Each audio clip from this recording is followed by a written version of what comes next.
Hello hello hello, welcome to Inspira. Inspira पे आपका बहुत बहुत स्वागत है। जैसा कि आप जानते हैं कि इंस्पिरा पे चल रहा है 10 मिनट शो, जिसमें हम किसी भी एक टॉपिक को इम्पॉर्टेंट पॉइंट्स के हिसाब से देख लेते हैं जो एग्जामिनेशन में इम्पॉर्टेंट होता है। तो आज का जो हमारा टॉपिक है वो क्या है? Constitutional bodies. ठीक है, कई बार हम कंफ्यूज हो जाते हैं कॉन्स्टिट्यूशनल बॉडीज और नॉन कॉन्स्टिट्यूशनल बॉडीज में। तो हम आपके लिए एक लिस्ट प्रिपेयर करके ले आए हैं with the articles mentioned in it, ताकि आप एग्जाम में कंफ्यूज ना हो। तो let's start.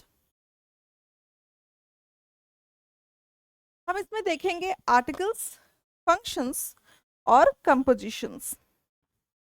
Late me adjust the mike. Okay, तो आर्टिकल्स देख लेंगे, फंक्शंस देख लेंगे और कंपोजिशंस देख लेंगे। जनरली कॉन्स्टिट्यूशनल बॉडीज और नॉन कॉन्स्टिट्यूशनल बॉडीज को लेके ऐसे ही सवाल बनते हैं। ठीक है, तो शुरू करते हैं। तो हमारा कॉन्स्टिट्यूशनल बॉडीज में जो पहली बॉडी है वो क्या है? Election commission of India. किस आर्टिकल में आता है? Article 324 to 329। यहाँ लिखा, अभी जो आपके सामने जितना लिस्ट में जितनी चीजें लिखी हैं सारी बहुत इंपॉर्टेंट है। एक भी पॉइंट को आप स्किप नहीं करेंगे, बहुत ध्यान से सुनेंगे, दिमाग में बैठता जाएगा, क्योंकि पढ़ तो आपने रखा ही है। तो फंक्शंस क्या है? Conduct free and fair elections. Composition में चीफ इलेक्शन कमिश्नर और साथ में 2 इलेक्शन कमिश्नर्स होते हैं। ठीक है। यूनियन पब्लिक सर्विस कमीशन किस आर्टिकल के अंदर आता है? 315 to 323। Recruitment for all India and central services. Composition क्या होता है? Chairman plus other members. ठीक है। स्टेट पब्लिक सर्विस कमीशन किस आर्टिकल के अंदर आएगा? 315 टू 323। फंक्शन क्या है? Recruitment for state services. Composition chairman plus members. Next है अपना फाइनेंस कमीशन, बहुत ही कॉमनली पूछे जाने वाला सवाल। फाइनेंस कमीशन को अक्सर ही पूछते हैं, मुझे लगता है हर पेपर में किसी न किसी फॉर्म में फाइनेंस कमीशन को पूछ ही देते हैं। आर्टिकल क्या है? 280। Recommends distribution of taxes and other functions also. Composition क्या है? Chairman plus 4 members. इसको ध्यान रखेंगे, कितने मेंबर्स होते हैं? चेयरमैन के अलावा 4 मेंबर्स। ठीक है। अभी आप, अगर आप हमारा हाई वीडियोस का सीरीज फॉलो कर रहे हैं जिसमें हम प्रीवियस ईयर्स क्वेश्चंस करा रहे हैं यूपी पीसीएस की, तो उसमें आपने देखा होगा कि एक क्वेश्चन आया था जहां इस 4 मेंबर्स की जगह फाइनेंस कमीशन में 6 मेंबर्स को मेंशन कर दिया था, और उसी ऑप्शन को अगर आपको पता होता तो वो वहीं गलत हो जाता। ठीक है, तो ये सब बिल्कुल क्रिस्टल क्लियर होना चाहिए कि कितने मेंबर्स होते हैं। कंट्रोलर एंड ऑडिटर जनरल किस आर्टिकल में आता है? आर्टिकल 148 में। क्या करता है? फंक्शन क्या है? Audits government expenditure.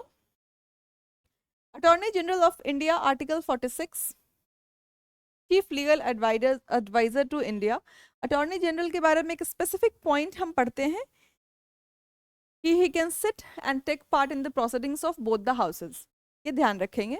Advocate general of India article 165 में स्टेट के लिए होता है chief legal adviser to state government.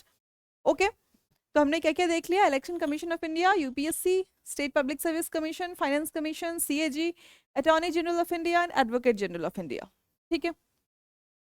Next आता है अपना special officer for linguistic minorities. किस आर्टिकल के अंदर आता है? Article 350 B. Very very important, कि जितने भी बॉडीज हैं ये सारे पूछे हुए हैं। कॉन्स्टिट्यूशनल बॉडीज एक इंपॉर्टेंट टॉपिक है पॉलिटी सेक्शन का, इसको याद रखना बहुत जरूरी है। Safeguards linguistic minority rights. National commission for scheduled castes NCSC किसके अंदर आता है? आर्टिकल 338 के अंदर। Safeguards scheduled caste rights and welfare. Chairman होता है और मेंबर्स होते हैं other members. National commission for STs article 338 ए के अंदर आता है ये। Safeguards scheduled tribe rights and welfare. Chairman plus members.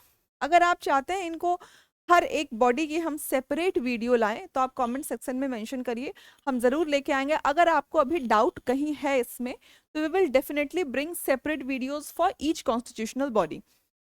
National commission for backward castes इसके अंदर आता है आर्टिकल 338 बी के अंदर। फंक्शन क्या है? Safeguards backward classes. इसके कंपोजिशन में भी एक चेयरमैन होता है, बाकी अदर मेंबर्स होते हैं। GST council it comes under article 279 A. Function क्या है? Recommends GST rates and revenue distribution. Union finance minister plus state ministers. Cooperative societies को अगर हम देखें तो ये आता है आर्टिकल 243 H से ZT में, रेगुलेशन ऑफ कोऑपरेटिव सोसाइटीज। इसका फंक्शन है and composition varies by state. तो यहाँ हमने देखा special officer for linguistic minorities, national commission for scheduled castes, national commission for scheduled tribes, national commission for backward caste, GST councils and cooperative societies. तो ये जो list थी हमारी constitutional bodies की, इसकी PDF आपको हम इंस्पिरा के ऑफिशियल टेलीग्राम चैनल पे प्रोवाइड कर देंगे। Do join us on this for these PDFs for this gist. ये कितना आसान हो जाता है जब आपको बुलेट पॉइंट्स एक जगह मिल जाते हैं। सेशन अगर आपको पसंद आया तो लाइक करिए, चैनल को सब्सक्राइब करिए, पढ़ते रहिए, keep yourself healthy. Thank you so much.